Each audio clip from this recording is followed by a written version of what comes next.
This one is a little bit more challenging to play than my other flute. But anyway, that was my attempt at the Peruvian. Actually, it's a Bolivian flute. Really beautiful flute, but a little more challenging to play. So I wanted to jump on here and just say, yeah, grateful to be here with all of you. Dogate, Andrew Ecker, Yinashe, Adona Edna Shinigi A, Inde Nashe, Irish Bashachin, Inde Dashache, German Dashanali, Akote Go A, Tishli A, Portland, Oregon, Inasha, Shama A, Kathy Lindsay, Woye, Shaza A, Dale Ecker, Wole. My name's Andrew Ecker, my mother, Kathy Lindsay, my father, Dale Ecker, my mother's mother, Elva Gallegos, Apache woman from New Mexico. My father's mother, Evelyn Beatty, Irish woman from Pennsylvania. My mother's father, Leroy Lindsay, Apache man from Arkansas. My father's father, Wayne Ecker, um, German and Algonquin from Pennsylvania. I have a daughter, Bailey, a son, Peyton, a beautiful, beloved fiance named Monica. Actually, it says Bolivia right there, bro. So, yeah, it's a Bolivian flute. Yeah. So it makes really cool sound.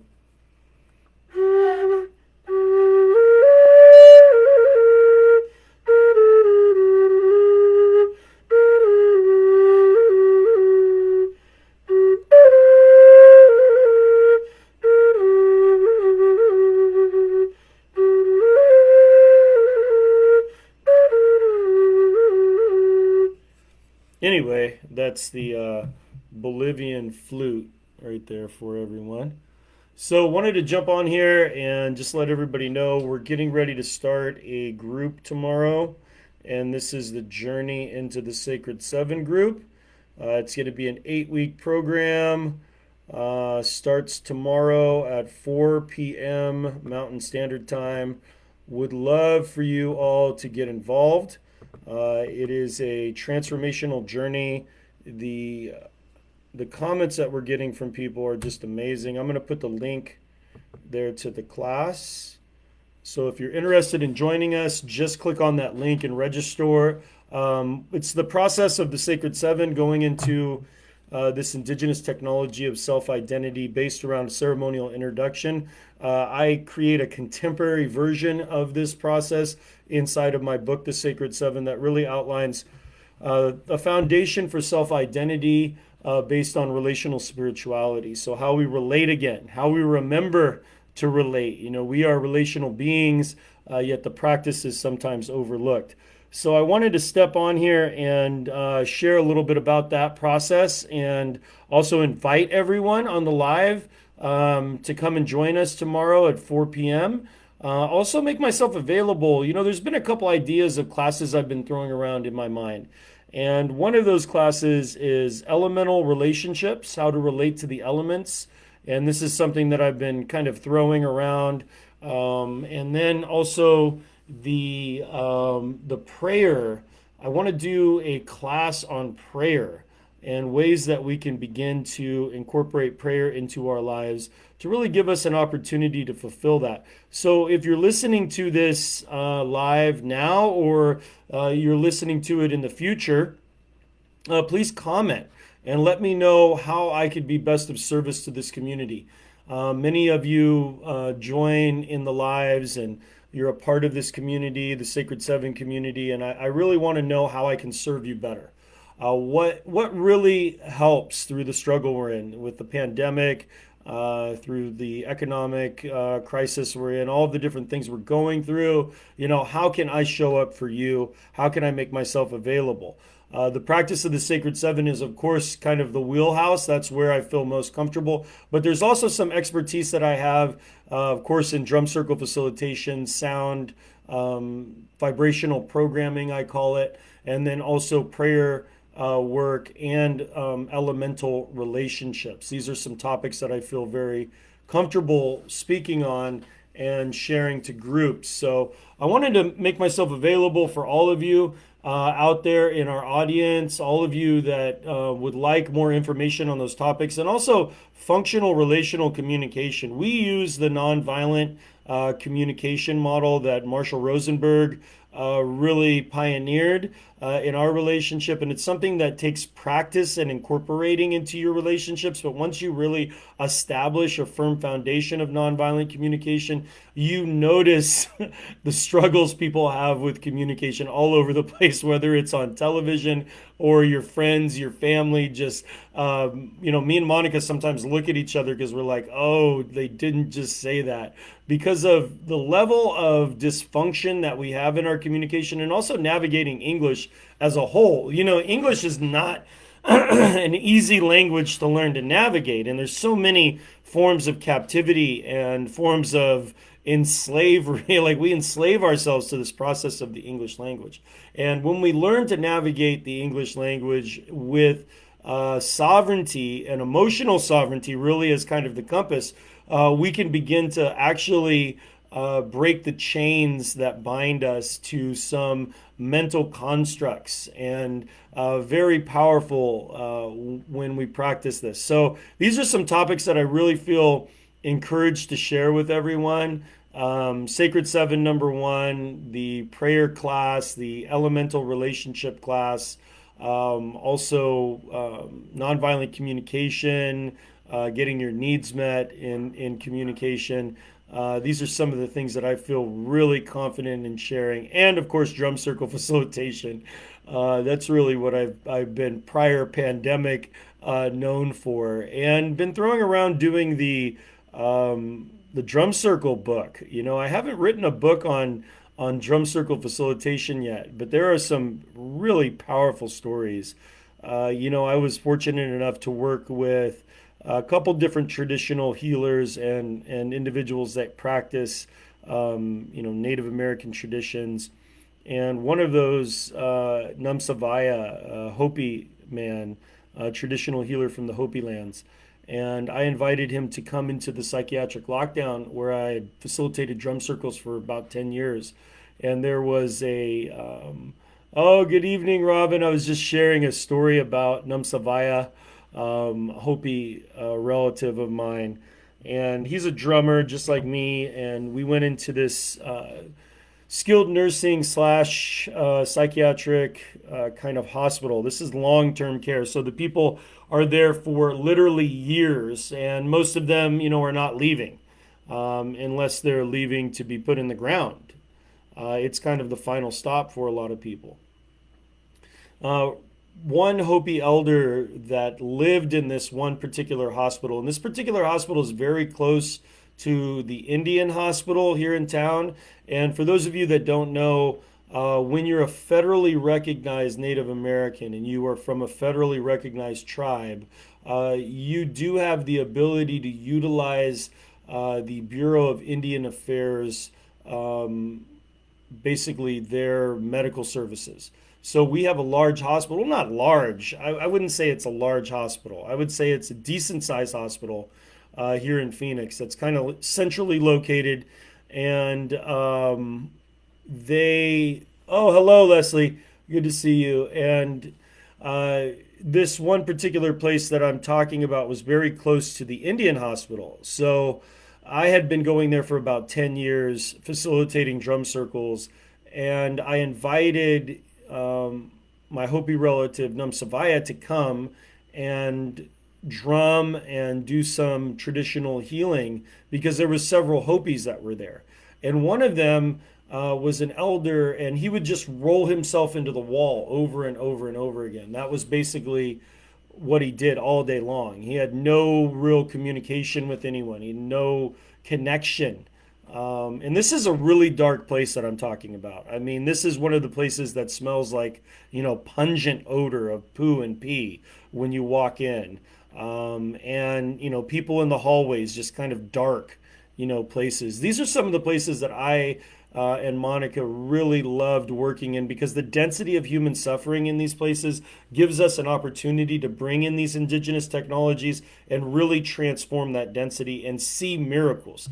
And if you're a person that hungers for not just the idea or the dogma or maybe the religion, the value of your relationship with God, but it's something that's a daily practice. These are the places that I love going. Now, I know that you see a lot of healers, quote unquote healers out there, and I think to myself, well, if you had a desire to heal like, or if you have a desire to utilize energy the way I do and have a relationship with energy the way that I do, you would grieve not being able to work in these hospitals like I've been grieving since the pandemic. It's been a very challenging transition into doing the work online that we're doing now, but it's still very rewarding work. Yet it's not working with the poor and really those individuals that are completely institutionalized. This is one of my favorite fields, and that's why, my last keynote speaking engagement was working with Oklahoma mental health, because I do love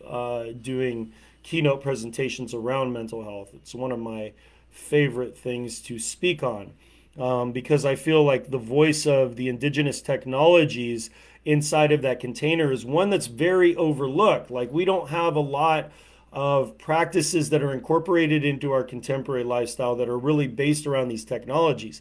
And when you get into the technology of what indigenous people have been doing for tens of thousands of years, basically back to the dawn of cultural identity, and you leave kind of, the tradition to the traditionalists.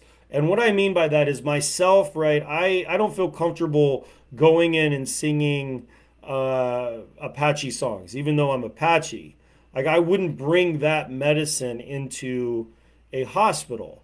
But what I do is I will bring in contemporary songs and drumming, which is the utilization of my indigenous heritage. My indigenous heritage is a heritage that incorporates drumming, singing, and dancing. And this is something that I bring into the contemporary by not trying to culturally appropriate my own culture, but most importantly, to utilize the technology in a way that serves the people. So when we get into working specifically with tribal systems, like for instance, Namsavaya coming into the hospital with me, which is rare. It's not unheard of. I do know a couple individuals that I've worked with in the hospitals that do traditional healing, and they're kind of far and few in between, but there are those that will go into that arena. Namsavaya is definitely one of them. He brought his drum in, he sang songs.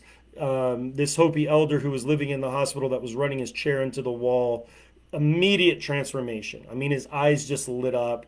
He started singing with Namsavaya. He started, participating and talking in his Hopi language. We sat and we did a pipe ceremony in the middle of a psychiatric hospital in downtown Phoenix. This is what we were doing prior to the pandemic.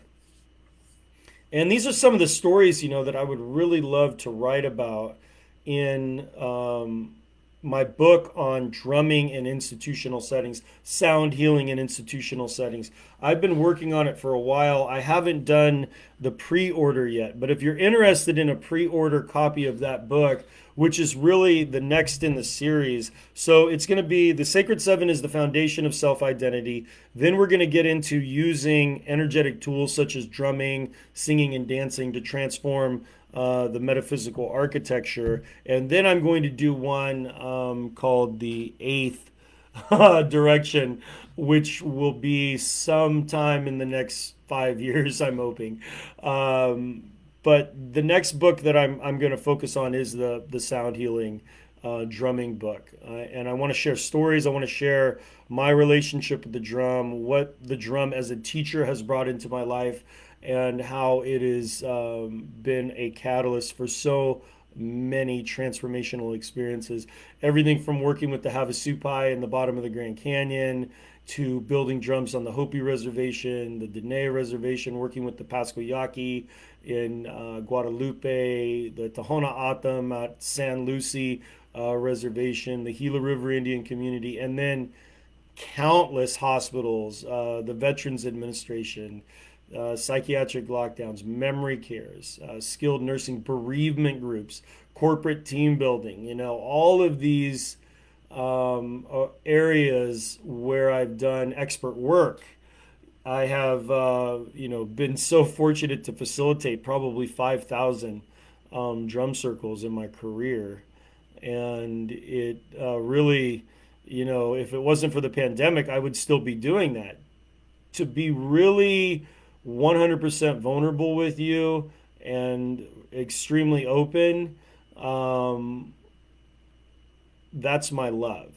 That's my love is um, drumming, singing, and dancing. Oh man, I just love to see people that are, the personal connection is it goes back to my mom, right? Going to see my mom in psychiatric wards and in, Damish, which is the state hospital in Oregon. Um, going there to see her, um, and not really, knowing what to say, not knowing what to do as a little boy. That pain is still, that wound is still in me. And I feel that a lot of my relationship to these tools that I've used, the tools that I've used to overcome my own heroin addiction, my own cocaine addiction, the tools that I've used to overcome, the tragedy of being a felon. These are things that I just wish I would have had the opportunity to share with my mom, to share with my dad. Um, and when I go in and I see people in the hospitals, they are my mom and my dad. I remember one time playing my flute at the Cesar Chavez Foundation, and this is a low-income HUD housing community, basically a project building. And I was so in the trance, man. I was feeling like I was, just at the very dawn of creation. I was right there in the moment in which life was created. And from that step, that I had gone into this winding kind of rabbit hole of energy with the flute, I got to a point where I thought about the first sound healer that I know in record, which is David, right? David in the Bible played his guitar for Saul. He played his lyre, I think you'd call it. It was, basically a stringed instrument. And Saul, who was the king, had mental problems. He was going through, maybe it was paranoia or he was hearing voices. But when he would hear the song of David, it would transform that energy.